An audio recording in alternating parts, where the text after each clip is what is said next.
Bem-vindos a mais um Crônicas de Castelhanos, que apresentamos todas as sextas-feiras no meu canal do YouTube. Eu sou Evaldo da Assunção, médico aposentado e escritor em atividade. Essa crônica que eu hoje vou lhes apresentar é a de número 22, e seu tema será alguma coisa bastante em evidência em alguns meios, né? E com muitas discussões e polêmicas. Refiro-me à eutanásia, que como subtítulo eu dei Cerimônia do Adeus à Vida. O dia 9 de agosto de 2012 ficará marcado pela publicação da Resolução 1995 do Conselho Federal de Medicina, que em seu artigo 1º diz: o CFM, Conselho Federal de Medicina, resolve definir diretivas antecipadas de vontade como conjunto de desejos, prévia e expressamente manifestados pelo paciente, sobre cuidados e tratamentos que quer, ou não, receber no momento em que estiver incapacitado de expressar livre e autonomamente a sua vontade. Quando, 6 anos antes, em 9 de novembro de 2006, o Conselho Federal de Medicina publicou a Resolução 1805 abordando essa questão, surgiram várias reações, especialmente da área jurídica, questionando a competência do Conselho Federal de Medicina para legislar sobre matéria penal, que é exclusiva da União. Por força de uma liminar, a resolução foi vetada pela Justiça, perdendo a sua eficácia.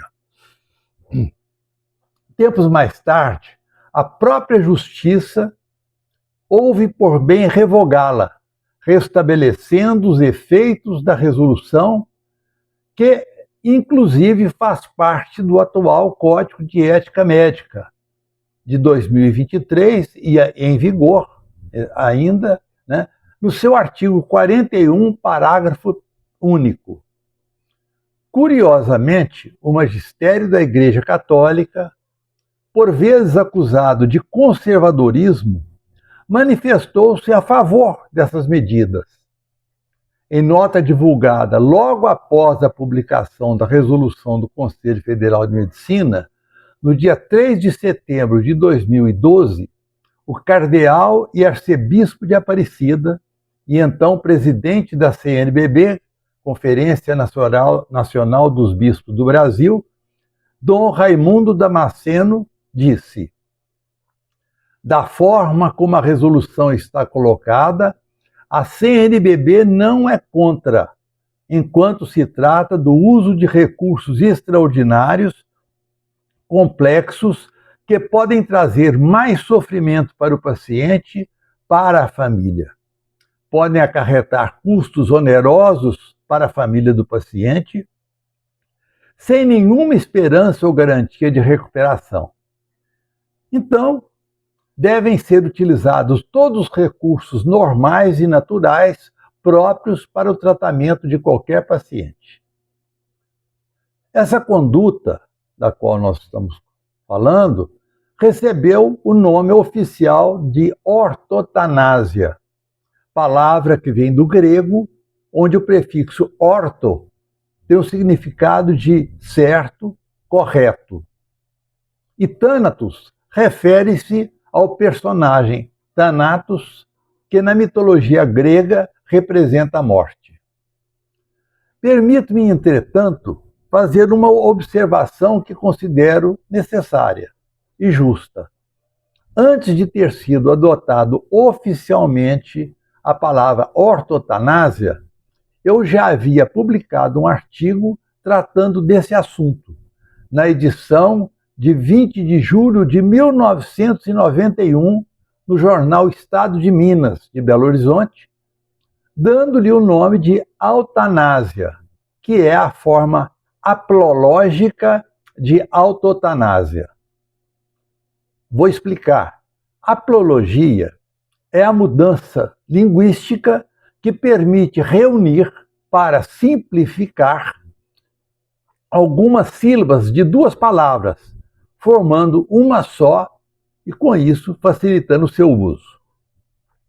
O que eu fiz foi a junção do prefixo auto, que significa, também é uma palavra grega, significa por si mesmo, com thanatos, que, como já foi explicado, representa a morte na mitologia grega. Pela aplologia, formou-se então a palavra autanásia, fundindo aquelas duas palavras, auto e thanatos, significando deixar a morte ocorrer por si mesma, de modo natural e sem impedimentos artificiais e meramente protelatórios. E muito menos, ressalte-se, por qualquer ação objetivando antecipar a morte da pessoa. Ou seja, a eutanásia não é a mesma coisa que eutanásia, que é ilegal e eticamente inaceitável.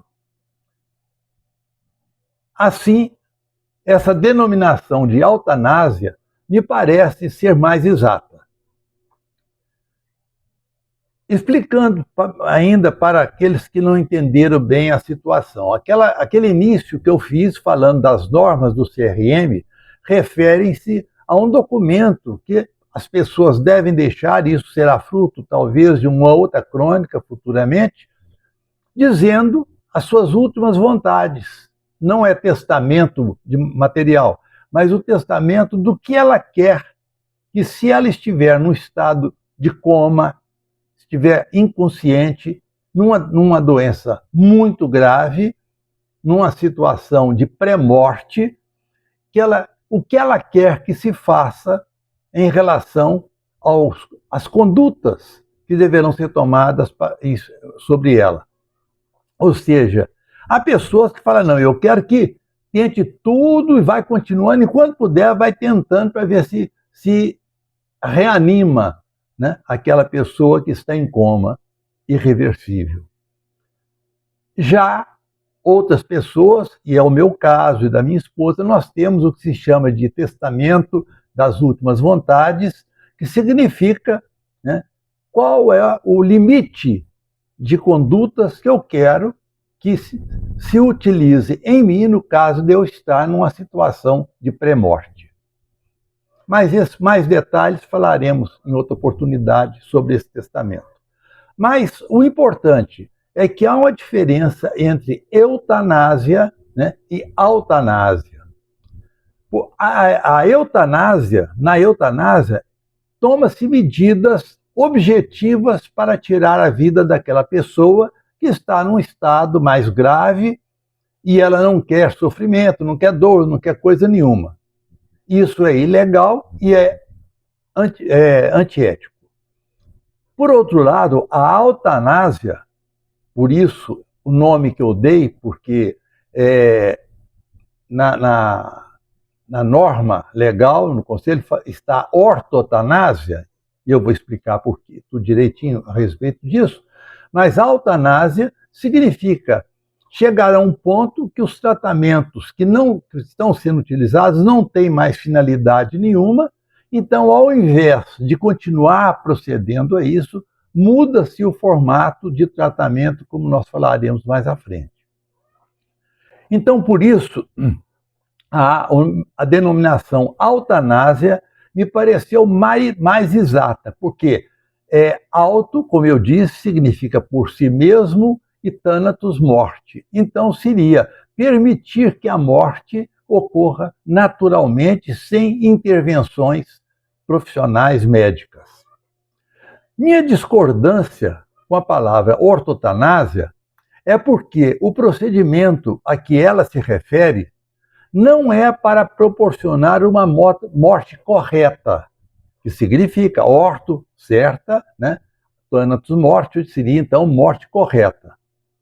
E sim para não prolongar artificial e indevidamente o processo do morrer.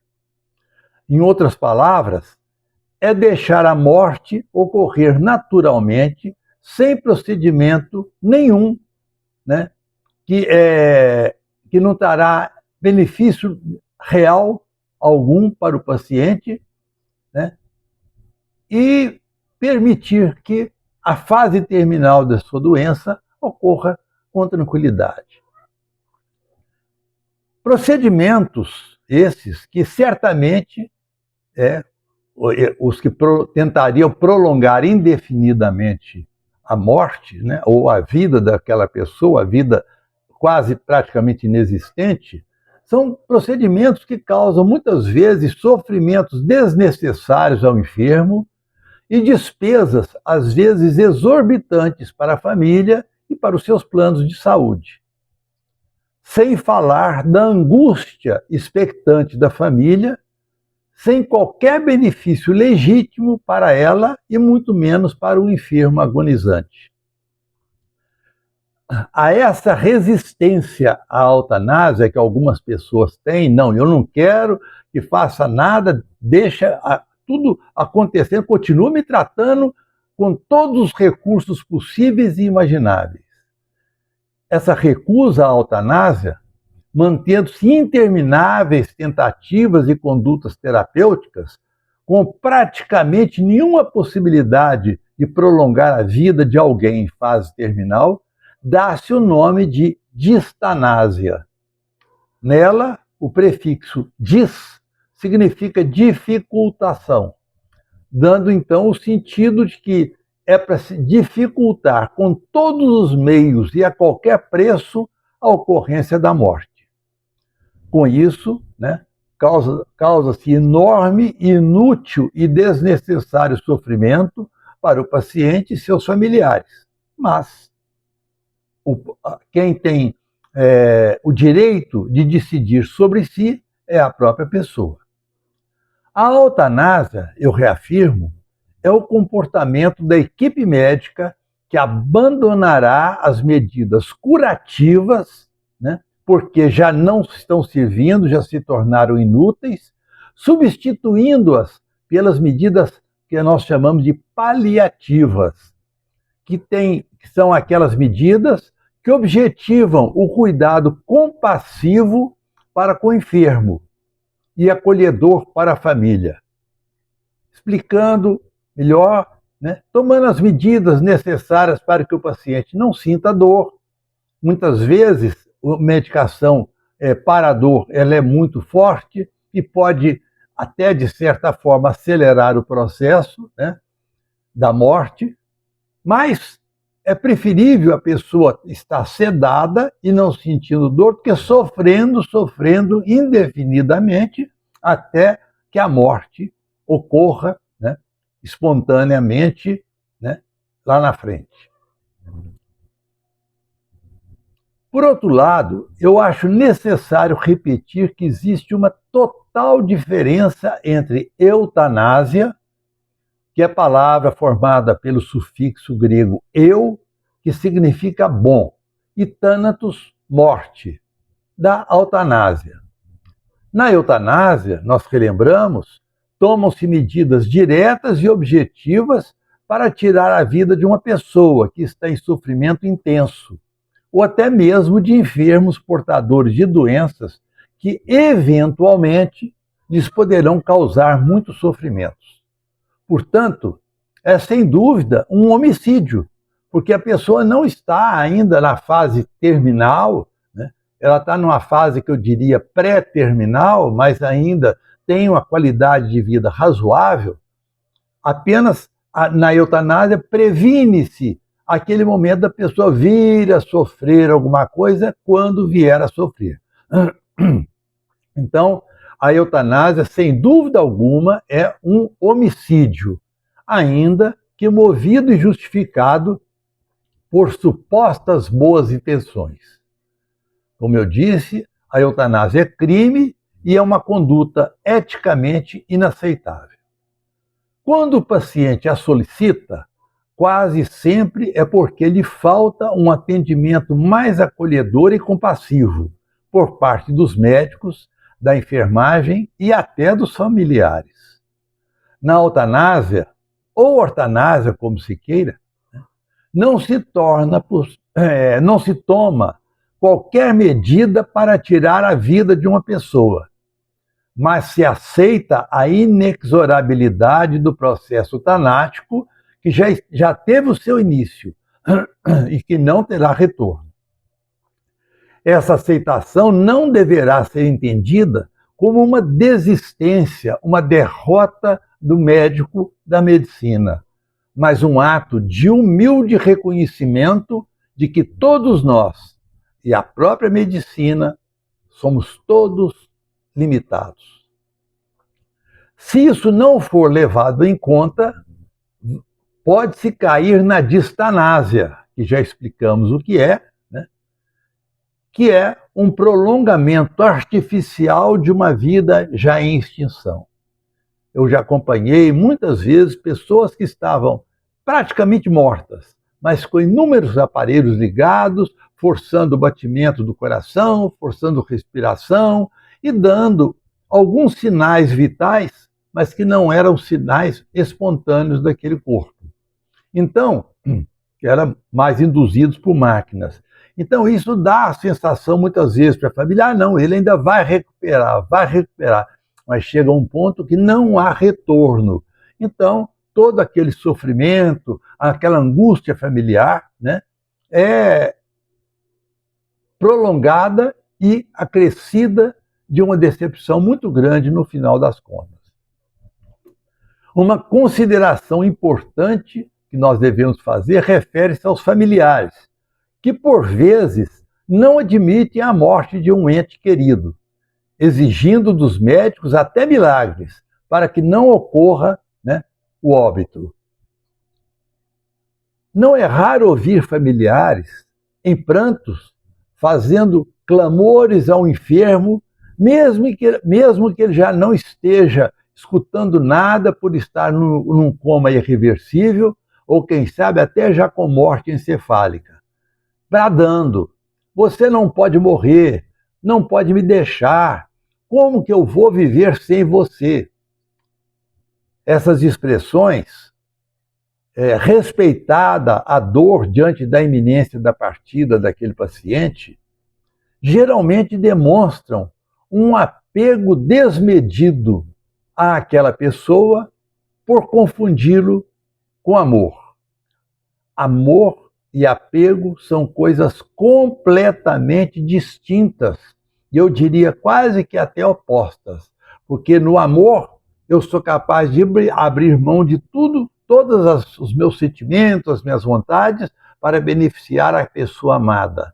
No apego, eu quero aquela pessoa me proporcionando o prazer e a satisfação da sua presença, mesmo que ele esteja sofrendo e sofrendo muito. Então, é preciso tomar cuidado com essas situações. O apego é um sentimento nocivo, pois leva as pessoas a uma pretensão egoísta de que são donas do outro. E isso causa muito sofrimento para o enfermo, que ainda está lúcido, e para os próprios familiares que estão exigindo que ele permaneça vivo, porque eles não conseguem viver sem ele. Quem ama verdadeiramente sofre sim com a perda, mas não é apegado, sendo capaz de abrir mão de uma satisfação pessoal pela felicidade e da paz da pessoa amada. Se ela já não tem mais condição de viver, se está passando por sofrimentos incontroláveis, como se pode desejar o prolongamento daquela vida que não tem mais continuidade por muito tempo, né? Não importa a que preço?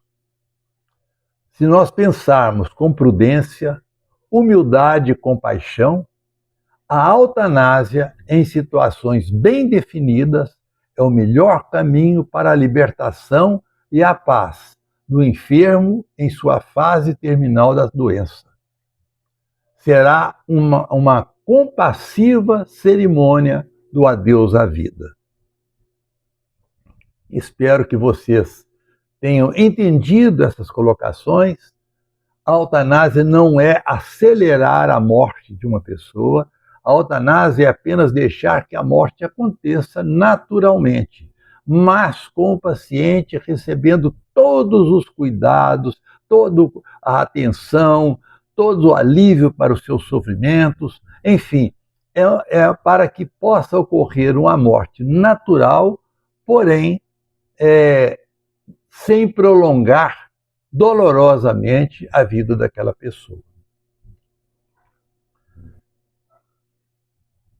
Espero que vocês tenham gostado, e se gostaram desse nosso programa, né, de crônicas, continue participando, assistindo e dando, né, o seu gostei no final de cada apresentação, porque isso ajuda muito a valorizar o programa. E também eu convido aqueles que ainda não estão inscritos no meu canal, que o façam. Aqui mesmo, logo após ou durante ou após a apresentação, tem um lugarzinho para fazer a inscrição. Ela é gratuita, não tem ônus nenhum, e você passará a receber comunicações, né, de todo vídeo novo que for colocado no canal. E vocês também podem visitar o canal na sua totalidade, no seu acervo completo, e verão que tem muitos vídeos sobre outros assuntos bastante interessantes. E também, se você puder, nos ajude divulgando esse nosso trabalho com seus amigos, familiares e com os grupos dos quais você faz parte, enviando a eles o convite para assistirem a nossa palestra, a nossa crônica de castelhano. Desejo a todos muita paz, muita felicidade, esperando que essa conversa sobre a eutanásia possa tê-los ajudado a entender que a vida, ela é maravilhosa, ela não deve ser cortada como acontece na eutanásia, né? Ela deve fluir, como um rio flui. O rio sabe que tem uma cascata lá na frente, ele vai sem medo e lança-se a cascata, porque depois ele vai continuar no rio até chegar no mar e fazer parte da imensidão do mar. Então, não tenhamos medo de conversar sobre isso. Se você tiver dúvida, conversa com o seu médico, conversa com um amigo, né? Ou mande qualquer pergunta para mim. Se eu puder, eu responderei com maior satisfação. Desejo a todos muita paz, muita felicidade.